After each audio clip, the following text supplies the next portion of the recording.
Hello guys. So welcome to my channel. This is Ankit. और आज मैं एक रिव्यू लेकर आया हूँ जिसमें कि मैं बताऊँगा कि मैं पहले तो कार का एक्सटीरियर और इंटीरियर में क्या क्या फंक्शंस है वो सब बताऊँगा। तो इस वीडियो को पूरा देखिएगा, इसके बाद आपको कोई और वीडियो देखने की ज़रूरत नहीं पड़ेगी। मैं सारी डिटेल्स बताऊँगा कि जी वेरिएंट क्यों बेस्ट वेरिएंट है, क्योंकि मैं पहले वी वेरिएंट लेने की सोच रहा था, पर उसके बाद जब मैंने जी वेरिएंट को देखा तो मुझे कोई ज़्यादा डिफरेंस नहीं मिला। जी और वी में टोटल मुझे 3 मेन डिफरेंस दिखे थे, जिसमें कि पहला था 360 कैमरा, जिसकी मुझे उतनी ज़रूरत नहीं थी। बैक कैमरा इज़ सफिशिएंट, सो वो ठीक था। सेकंड डिफरेंट जी और वी वेरिएंट में है हेड्स अप डिस्प्ले, जिसकी मुझे कोई भी ज़रूरत नहीं लगती है किसी भी कार में। वो एक गिमिक फीचर है, तो मैं तो चाहूँगा कि आप लोग उसको अवॉइड करिए, क्योंकि मैंने मेरे एक दो दोस्तों के पास वी वेरिएंट है, और भी दूसरी कार्स है जिनमें कि हेड्स अप डिस्प्ले होता है, वो कभी उसको ओपन नहीं करते हैं। तो वो भी एक गिमिक फीचर है। और तीसरा डिफरेंस जी और वी वेरिएंट में है क्रूज़ कंट्रोल का। तो क्रूज़ कंट्रोल, जो कि मैं हाईवे पे चलाता नहीं, मुझे पता नहीं है, पर मुझे लगता है शायद वो यूज़फुल फीचर एक हो सकता है, पर मुझे नहीं लगता कि किसी के कार खरीदने या ना खरीदने का वो कोई पॉइंट बन सकता है, क्योंकि सिर्फ वही एक डिफरेंस है इन 3 डिफरेंस में, जो कि मुझे लगता है कि हाँ थोड़ा ठीक ठाक है। बाकी दोनों तो मुझे लगता नहीं इतने यूज़फुल फीचर्स हैं जो कि वी में मिलते हैं, और बाकी उसके अलावा जी और वी ऑलमोस्ट सेम है। तो मैं तो प्रेफर करूँगा कि आप वी वेरिएंट के साथ ही जाओ। और एक्सटीरियर की बात करें तो जी और वी वेरिएंट के एलॉय सेम हैं, जो कि काफ़ी अच्छे हैं, काफ़ी गुड लुकिंग हैं। बोलेनो के हिसाब से तो बहुत ही अच्छे हैं, तो उस हिसाब से कोई डिफरेंस नहीं है दोनों का। जी वेरिएंट में फॉग लैम्प नहीं आता है, पर मैंने फॉग लैम्प लगवा रखा है, और फॉग लैम्प की कॉस्ट 8700 थी। तो वो आप बाद में लगवा सकते हो। वैसे मुझे लगवाने के बाद उसका कोई इतना यूज़ लग नहीं रहा है फॉग लैम्प का, क्योंकि इसमें ऑलरेडी एलईडी हेडलाइट्स हैं और उनका थ्रो काफ़ी अच्छा है। तो जब एलईडी हेडलाइट्स जलती हैं तो मुझे पता भी नहीं चलता है कि फॉग लैम्प जल रहा है कि नहीं। तो मेरे हिसाब से तो आप fog lamp accessory as accessory लगवाना अवॉइड कर सकते हैं। और रही बात डीआरएल की, तो मुझे जी वेरिएंट का डीआरएल, मतलब डीआरएल बोलना भी उसको गलत होगा, क्योंकि दिन में वो सड़क पे अगर ऑन भी है तो दिखता नहीं है कि वो जल रहा है। तो मुझे लगता है वो एज अ पार्किंग लाइट है, जो कि रात में दिख सकता है, पर that is not a DRL. So मुझे नहीं लगता कि जी वेरिएंट में ये डीआरएल है। और एज अ टोयोटा ब्राउचर में भी सिर्फ वी वेरिएंट में लिखा हुआ है डीआरएल्स। सो पहले मुझे लगता था कि ये डीआरएल्स है, पर मैंने देखा कि बाकी कार में डीआरएल दूर से विजिबल होता है, इसमें ऑन होने के बाद भी कुछ दिखता नहीं है डीआरएल्स। और बात करें इसके हेडलाइट थ्रो की, तो इसमें एलईडी हेडलाइट्स हैं, जिसका थ्रो बहुत अच्छा है। मतलब बहुत अच्छा, मतलब बहुत ही वाइड है, और मुझे तो रात में कोई दिक्कत नहीं होती इसके हेडलाइट्स के साथ। काफ़ी अच्छा थ्रो है। तो ये डिफरेंस है इस वी में और इसके जो दो लोअर वेरिएंट हैं। वी वेरिएंट और जी वेरिएंट में एलईडी हेडलैम्प्स हैं, और बाकी जो दो लोअर हैं उनमें हेलोजन वाले हैं। तो बाहर से आपको कोई डिफरेंस तो पता भी नहीं चलेगा जब तक कि आप पीछे से देखोगे नहीं कि जी है या वी है। अगर आपने फॉग लैम्प लगवा लिया तो बाहर से तो पता भी नहीं चलेगा कि कोई डिफरेंस है कि नहीं दोनों में, क्योंकि सिर्फ फॉग लैम्प का ही डिफरेंस है दोनों में, और बाकी जी और वी लिखा होता है उसका डिफरेंस है। और जब मैंने ये कार ली थी तो मेरा एक मतलब प्राइमरी रिक्वायरमेंट थी ऑटोमेटिक के साथ कि उसमें बैक कैमरा होना चाहिए कार में, क्योंकि जब मैंने सीखी थी कार तो मुझे बहुत दिक्कत होती थी बैक करने में। तो इसके बैक कैमरा की वजह से मुझे काफ़ी ईजिली मैं बैक कर लेता हूँ। तो जी वेरिएंट इसीलिए अच्छा है कि इसमें वो गिमिकी फीचर नहीं है, पर जो एक्चुअल रिक्वायर्ड फीचर्स हैं वो सब इसमें हैं। तो बैक कैमरा की वजह से आपको बैक करने में कोई दिक्कत नहीं होगी, आराम से आप बैक कर सकते हो। तो that is a very very good feature. और ट्रंक स्पेस अच्छा है। ट्रंक स्पेस मतलब अभी लास्ट लास्ट वीक हम लोग गए थे, आई थिंक 2 सूटकेस और 3 बैग आराम से आ जाते हैं। इतना बड़ा नहीं है पर ठीक ठाक है, शॉर्ट ट्रिप के लिए अच्छा है। अब 4-5 लोग का आप ट्रंक रखोगे तो नहीं आएगा इसमें, लेकिन अगर 2-3 लोग जा रहे हैं तो उनका पूरा सामान आ ही जाता है इसमें, तो ऐसी कोई दिक्कत की बात नहीं है। और इंटीरियर की बात करें तो ये इसका लॉक बटन है, जिसमें कि ये सेकंड बटन भी होता है, इसको करना होता है अनलॉक, उसके बाद यहाँ से अनलॉक हो जाता है। और उसके बाद ये आपका ORVM को कंट्रोल करने के लिए है, इसको लेफ़्ट राइट करना होता है, उसके बाद इससे आप दोनों ORVM को कंट्रोल कर सकते हैं। और ये आपका डोर लॉक अनलॉक है। ये आपका चारों मिरर्स के लिए बटन है। ये वाला ऑटोमेटिक है, मतलब वन टाइम आप इसको टच करेंगे तो पूरा डाउन हो जाएगा, वन टाइम टच करेंगे तो पूरा अप हो जाएगा।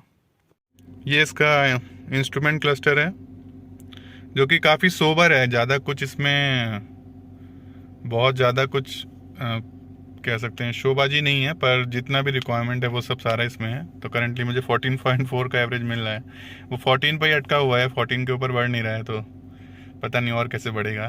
तो फिलहाल अच्छा है। और इसके स्टीयरिंग में टेलीस्कोपिक और रीच, मतलब दोनों चीज़ें हैं इसमें, रीच भी है और ऊपर नीचे भी हो जाता है, तो वो एक अच्छी बात है।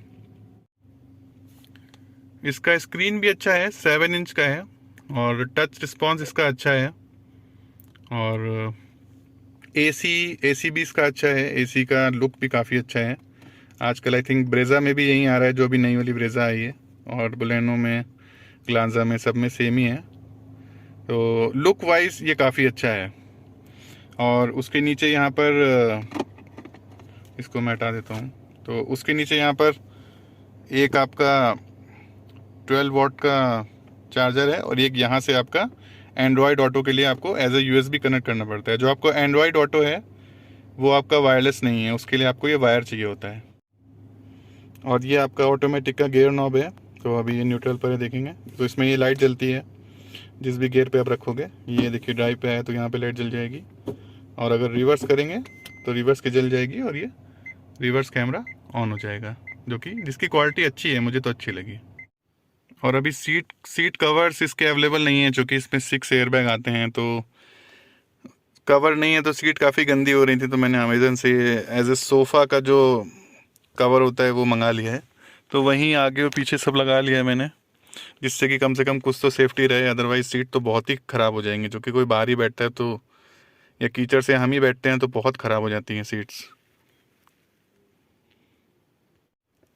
और ये आपका हैंड रेस्ट है, ये आपका आगे पीछे हो जाता है, और ये खुल भी जाता है। इसके अंदर ज़्यादा स्पेस नहीं है, पर थोड़ा बहुत पर्स वर्स रखने के लिए स्पेस है, ज़्यादा बड़ा स्पेस नहीं है इसके अंदर।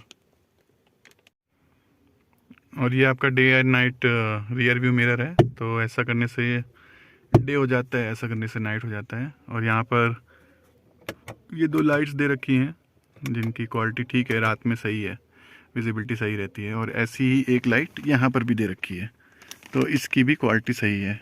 दोनों LED तो नहीं है, नॉर्मल हैलोजन है, पर ठीक ठाक है। ये इसका बैक AC है, और मुझे लगता नहीं कि बैक AC की मतलब इतनी छोटी कार में कुछ ज़्यादा ज़रूरत होती है, पर ठीक है, कंपनी ने दिया है तो ठीक है, पर ऐसा कोई ख़ास मुझे इसकी ज़रूरत लगती नहीं है, जो कि ठंडा तो AC से हो ही जाता है, ऐसे कोई दिक्कत नहीं होती है। और जैसा कि आप देख सकते हो कि मैंने और यहाँ सब प्लास्टिक अभी तक निकाला नहीं है, क्योंकि सीट कवर्स अवेलेबल नहीं है, तो इस वजह से अंदर से लुक इतना अच्छा नहीं आता है। ये देखो, ये मैंने ये मैट्स डाल रखी हैं, और ये पीछे से भी प्लास्टिक लगा हुआ है, तो लुक इतना अच्छा नहीं आता है, क्योंकि अभी टोयोटा में इनके सीट कवर्स अवेलेबल नहीं है। तो मैं वेट कर रहा हूँ, देखते हैं कब तक आते हैं। और बाकी चारों डोर में ये आपका सॉफ्ट टच है, सॉफ्ट टच मटेरियल है, और ये भी सॉफ्ट टच है, ये दोनों लेदर है, तो इसकी वजह से काफ़ी अच्छा लुक आता है। और वैसे भी अगर यहाँ से भी आप देखोगे तो ये बेज की वजह से इसका लुक काफ़ी अच्छा आता है आगे से। तो फाइनली अगर बात करें, अगर मैं इसके 3 कॉन्स की बात करूं कि क्या क्या इसमें कमियां हैं, तो पहली कमी तो यही है कि इसकी अभी तक सीट कवर ही अवेलेबल नहीं है।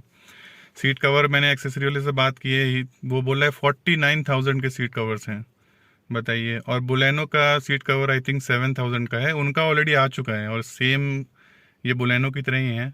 इसका सीट कवर 49,000 रुपीज़ का है। आई थिंक BMW और मर्सिडीज़ का भी इतना महंगा नहीं होता होगा।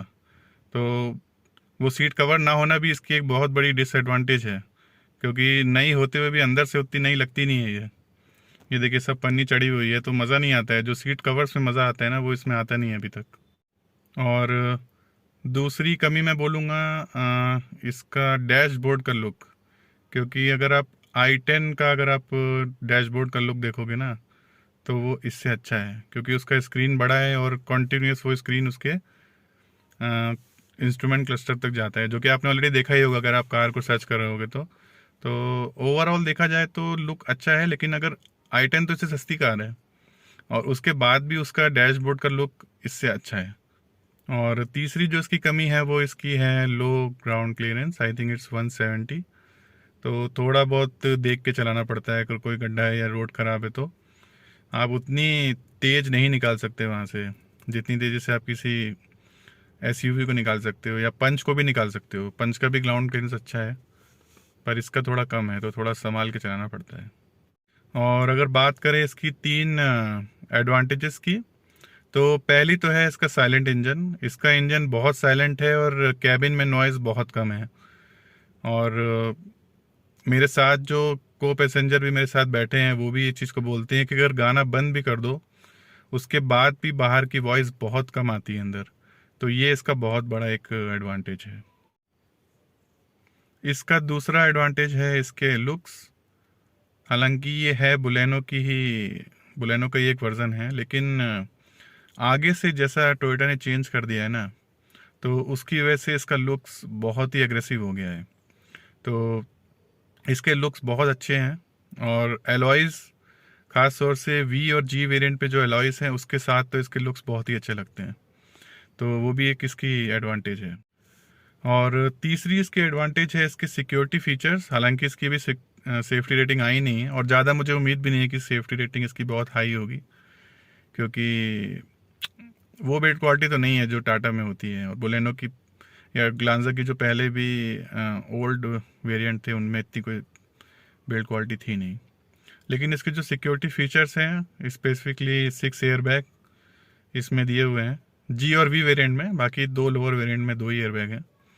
और इसमें ABS भी है और उसके अलावा सीट बेल्ट रिमाइंडर भी है। और एक फीचर जो इसमें मुझे बहुत अच्छा लगता है वो है हिल असिस्ट। तो उसमें क्या होता है, जो कि मेरे साथ भी कई बार हुआ है, ये ऑटोमेटिक में ही है आई थिंक, जी वेरिएंट के सिर्फ ऑटोमेटिक में है आई थिंक ये हिल असिस्ट फीचर। तो उसमें क्या होता है, मान लीजिए आपकी कार हिल्स पे खड़ी हुई है, मतलब स्लोप पे खड़ी हुई है, तो अगर आप ब्रेक छोड़ देते हो और मान लो ब्रेक छोड़ने और एक्सीलेटर दबाने में आपको थोड़ा समय लगता है, तो ये पीछे नहीं जाएगी। 3 सेकंड तक ब्रेक छोड़ने के बाद भी ये कार वहीं पे खड़ी रहेगी स्लोप पे। तो उतनी देर में आप एक्सीलेटर दबा के कार को आगे ले जा सकते हो। तो ये फीचर तो बहुत ही अच्छा है, खास तौर से उसके लिए जो कि न्यू लर्नर है।